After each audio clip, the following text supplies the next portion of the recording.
Hello students, welcome to NFLent IS. So we are back again with the complete the Hindu analysis for 23rd of December 2025. So hope you have started your prelims journey by now because we are about to approach our prelims in the very nearest time. So please be aware of that and stop and give a pause to your mains preparation zone right now so that you can focus completely on your prelims exam. So many of you are maybe focusing to start and begin your prelims journey from Jan 1st, but do not make lots of delay. This is the right time. One should have a prelims preparation, and later on you can even have a regular test so that you'll get to know where you are standing in that particular competitive crowd. Okay. Hope you understood my point. If you like the content, then do like, share and subscribe and share it among your friends as well. And this is my mail ID where you can clarify all of your doubts. Okay, and affiliateis2025@gmail.com. Myself here, Pooja Chimkod ma'am. So let's dive into today's important articles. India and New Zealand had concluded with a free trade agreement. So what it is, we'll do a detailed analysis. Recently, India and New Zealand concluded discussions on free trade agreement that will give India tariff-free access to especially to the island nations markets, which brings $20 billion investments over the 15 years, next 15 years. And the deal even expected to be signed in the first half of 2026 and aims at doubling bilateral trade to $5 billion in the next 5 years. Okay, so very important for your exam. Bharat ಮತ್ತು New Zealand ನಡುವೆ ಕೆಲವೊಂದು ಮುಕ್ತ ವ್ಯಾಪಾರ ಒಪ್ಪಂದದ ಒಂದು ಚರ್ಚೆಯನ್ನು ನಡೆಸ್ತಾ ಇದ್ದಾರೆ. ಅದರ ಮುಕ್ತಾಯ ಕೂಡ ಆಗಲಿದೆ. ಸೊ ಹಾಗಾಗಿ ಭಾರತಕ್ಕೆ ದ್ವೀಪ ರಾಷ್ಟ್ರದ ಮಾರುಕಟ್ಟೆಗಳಿಗೆ ಬೇಕಾದಂತಹ ಸುಂಕ ರಹಿತ ಪ್ರವೇಶವನ್ನು ನೀಡ್ತಾ ಇರುವಂಥದ್ದು 15 ವರ್ಷಗಳಲ್ಲಿ $20 ಶತಕೋಟಿ ಅಷ್ಟು ಹೂಡಿಕೆಗಳನ್ನು ತರುವಂತಹ ಒಂದು ಒಪ್ಪಂದ ಇದಾಗಿರುತ್ತೆ. ಈ ಒಪ್ಪಂದ ಏನು ಮಾಡ್ತಾ ಇದೆ ಅಂದರೆ 2026ರ ಮೊದಲ ಅರ್ಧದಲ್ಲಿ ಅಂದರೆ ಮೊದಲ ಅರ್ಧ ವರ್ಷದಲ್ಲಿ ಸಹಿ ಹಾಕುವಂತಹ ನಿರೀಕ್ಷೆಯನ್ನು ಸಹ ಮಾಡಲಾಗಿದೆ. ಅದರ ಜೊತೆಯಲ್ಲಿ ಮುಂದಿನ ಬರುವಂತಹ 5 ವರ್ಷಗಳಲ್ಲಿ ಇದರ ವ್ಯಾಪಾರವನ್ನು 5 ಶತಕೋಟಿಗೆ ದ್ವಿಗುಣಗೊಳಿಸುವಂತಹ ಗುರಿಯನ್ನು ಸಹ ಒಳಗೊಂಡಿದೆ. So very important for your exam.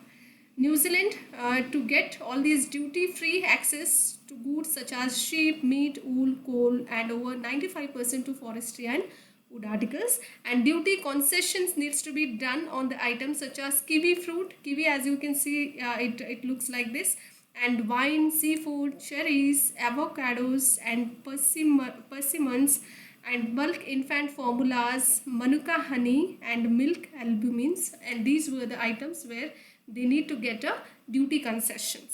Very important. ಕುರಿ ಆಗಿರ್ಬೋದು, ನ್ಯೂಜಿಲೆಂಡ್ ಏನೇನು ಪಡಿಬೇಕು ಅಂದರೆ ಕುರಿ ಮಾಂಸ, ಉಣ್ಣೆ, ಕಲ್ಲಿದ್ದಲು ಮತ್ತು ಅರಣ್ಯ ಮರದ ವಸ್ತುಗಳ ಒಂದು 95% ಹೆಚ್ಚು ಸರಕುಗಳಿಗೆ ಸುಂಕರಹಿತ ಪ್ರವೇಶವನ್ನು ನೀಡಲಾಗುತ್ತೆ.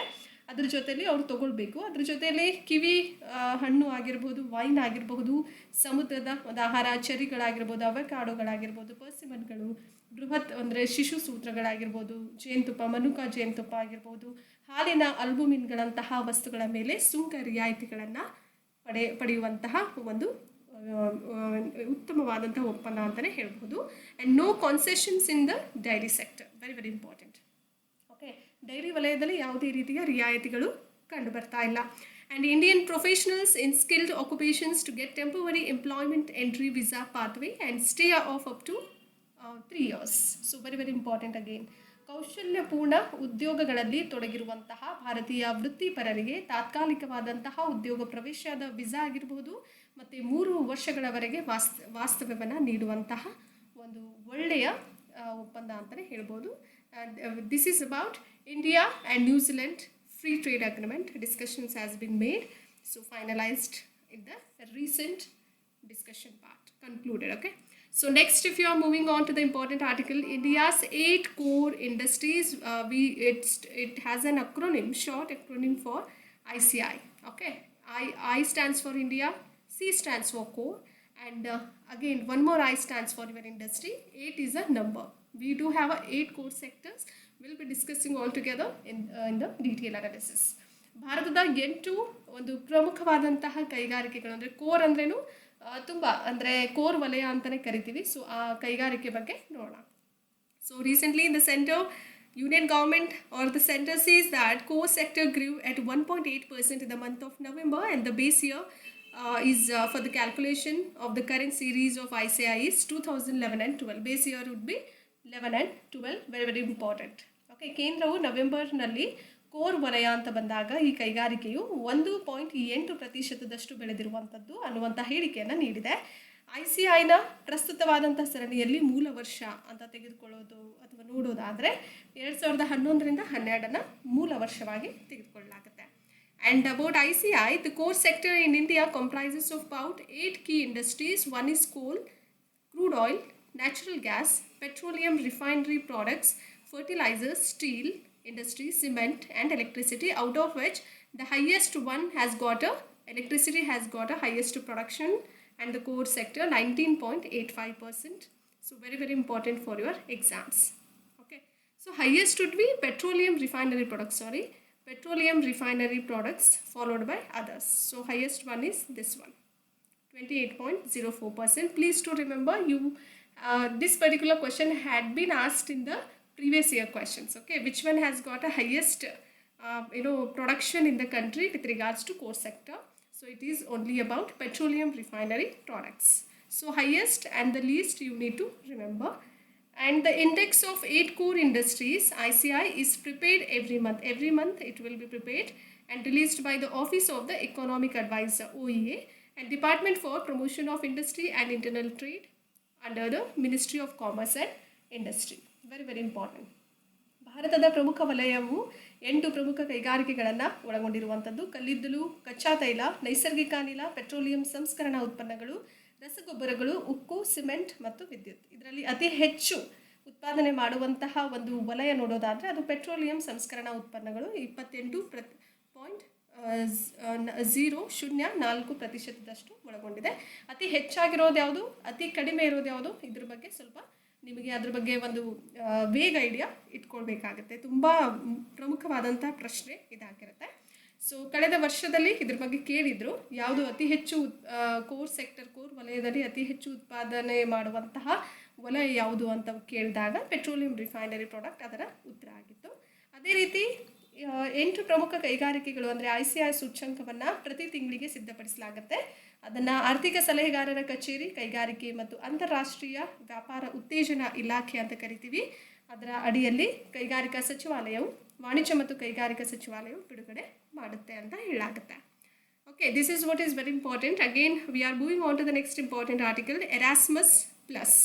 So Niti Aayog report proposed some ideas related to the $10 billion research fund scholarships to globalize higher education. It's about scholarships and fellowships in order to have a global level higher education sector, and proposed setting up an Erasmus Plus like program for this scholarships and globalizing the higher education. This is one such program, very very important for your exam. Another such Niti Aayog report includes, see, this particular report is even setting up Bharat Vidya Kosh as a national research sovereign wealth fund, and Vishwa Bandhu scholarship. This is second one. Erasmus Plus is first one. Second one is Bharat Vidya Kosh for national research sovereign wealth fund, and third one is Vishwa Bandhu scholarship and fellowship.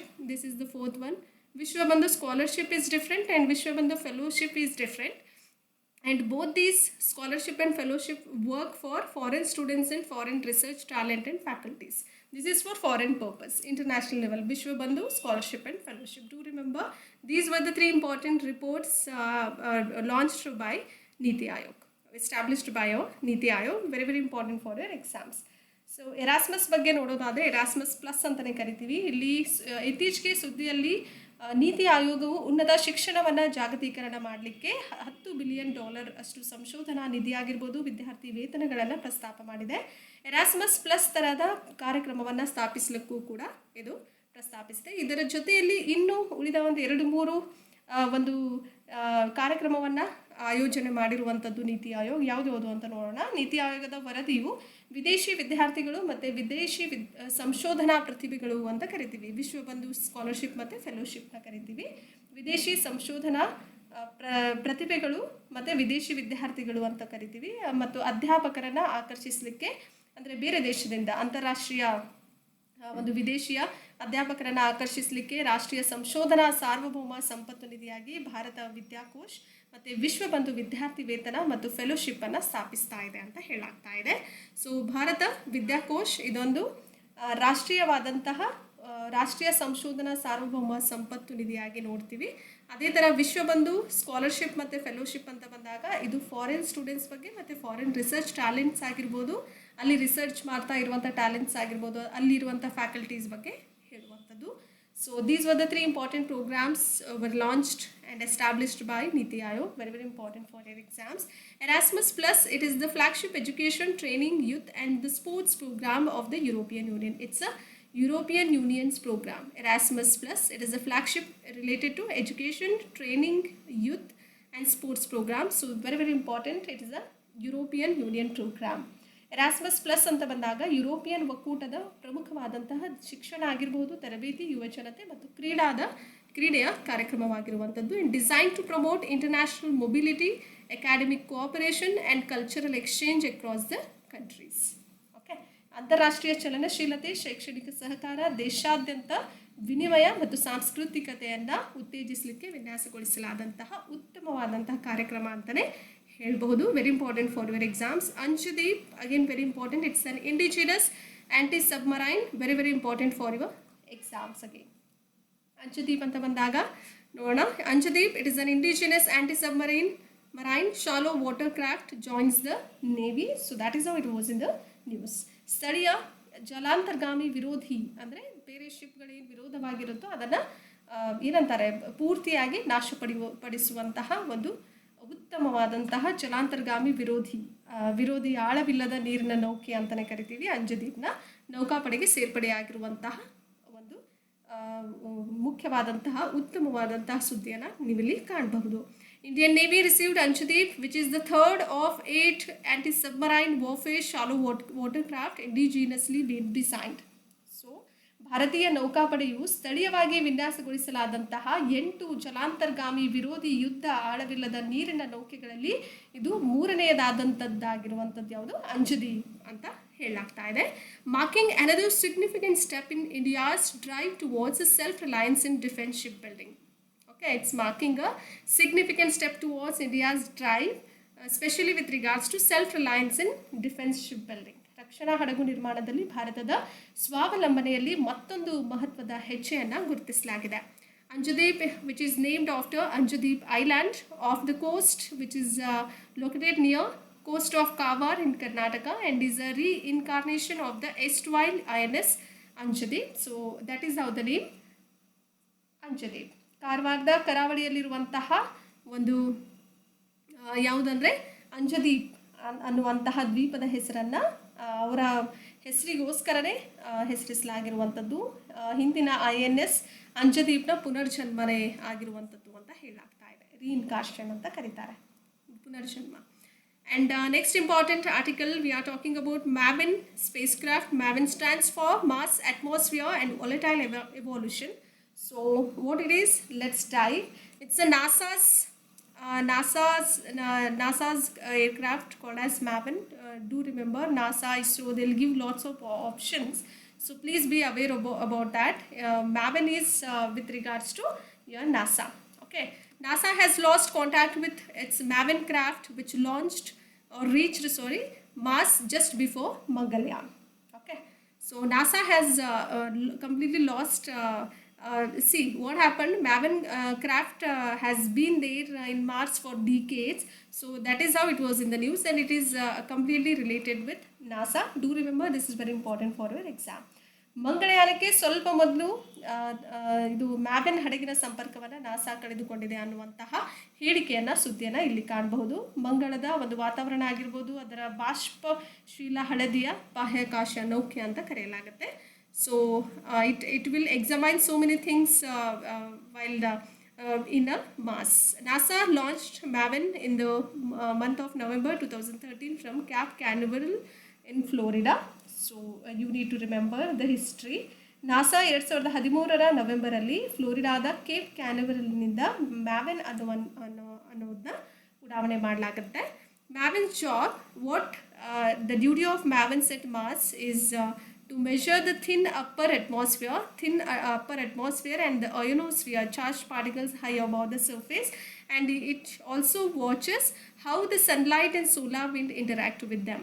So that is how it have an eye on the Mars in order to examine all those and to watch out the sunlight and the solar wind, how it interacts with them. So that is how it is very important to be a part of Mars. MAVEN is related to your Mars, especially launched by NASA. Very important craft. Okay, ಮಂಗಳ ಗ್ರಹದಲ್ಲಿ ಮ್ಯಾವೆನ್ನ ಕೆಲಸ ಏನು ಅಂತ ನೋಡೋದಾದರೆ, ತೆಳುವಾದ ಮೇಲ್ಭಾಗದ ವಾತಾವರಣ ಮತ್ತು ಅಯಾನುಗಳನ್ನು ಮೇಲ್ಮೈಯಿಂದ ಎತ್ತರದ ಚಾರ್ಜ್ ಕಣಗಳ ಬಗ್ಗೆ ಅಳೆಯುವುದನ್ನು ಮಾಡುವಂಥದ್ದು. ಸೂರ್ಯನ ಬೆಳಕಾಗಿರ್ಬೋದು ಮತ್ತು ಸೌರ ಮಾರುತ ಅವುಗಳ ಮೇಲೆ ಹೇಗೆ ಸಂವಹನ ನಡೆಸುತ್ತೆ ಅನ್ನುವಂತಹ ವೀಕ್ಷೀಕರಣವನ್ನು ಮಾಡುವಂಥದ್ದು. So very important for your exams. Hope you liked it, hope you enjoy the session. So if you like the content, do like, share and subscribe, and share it among your friends as well.